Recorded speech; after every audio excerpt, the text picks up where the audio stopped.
जय गुरुदेव। जीते जी मर जाओ। बाबा जय गुरुदेव ने कहा कि पहले ध्यान को तीसरे तिल में सुमिरन के द्वारा टिकाओ, तब धीरे धीरे शरीर पैरों की तरफ से सुन्न होना शुरू हो जाएगा।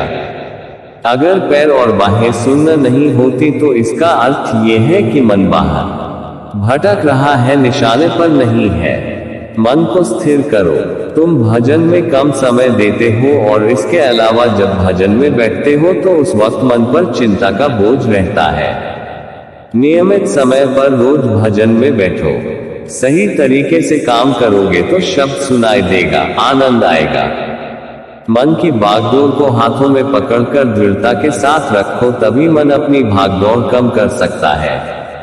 दिन भर दुनिया के कामों में ये घूमता रहेगा, फिर भजन पर बैठोगे तो यह एकाएक नहीं मुड़ेगा। भजन का सारा समय गुनावनों में बीत जाएगा, इसलिए सावधानी बरतनी चाहिए। दिन में जब भी मौका मिले 5 मिनट 10 मिनट आंख बंद करके धनियों के स्वरूप को याद करना चाहिए, जिससे लो उधर को ही लगी रहे।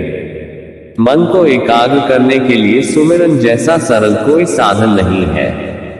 जो चतुर साधक होते हैं वो अपना एक क्षण भी बर्बाद नहीं करते, बल्कि अपना ख्याल सदा सुमिरन, ध्यान अथवा धुन में रखते हैं। सुमिरन मन और आत्मा को एकत्र और एकाग्र करता है। ध्यान इन्हें एक स्थान पर स्थिर रखता है और धुन या शब्द इन्हें ऊपर की ओर खींचता है।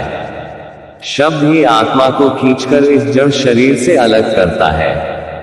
एक बार जीते जी मरने की बात है, फिर जो रास्ता साफ हो जाता है और साधक दिन में 1000 बार मरे और फिर वापस शरीर में आ जाए, मौत का खौफ उसके लिए समाप्त हो जाता है। जो रास्ता तुम्हें बताया गया है उसके अनुसार साधना नहीं करोगे तो स्वाभाविक है कि तुम्हारा मन सांसारिक चीजों को चाहेगा। दरवाजे पर बैठते ही तुम्हारा मन इसलिए भाग जाता है। ऊपर जाने का दरवाजा दोनों आंखों के बीच में है, वहां दृष्टि को टिकाना चाहिए। मन जब संसारी वस्तुओं में उलझता है तभी भोगों में फंस जाता है। भोगों में सुख नहीं, लेकिन हम भोगों में ही सुख की तलाश करते हैं। सच्ची बात तो यह है कि दुनिया में सुख है ही नहीं, इसलिए मन को मोड़ने की कोशिश करो। भजन का समय निर्धारित कर लो और हर हालत में उस समय पर बैठ जाओ। हफ्ता 2 हफ्ता करके तो देखो।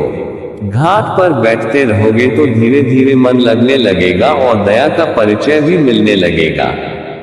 जय गुरुदेव।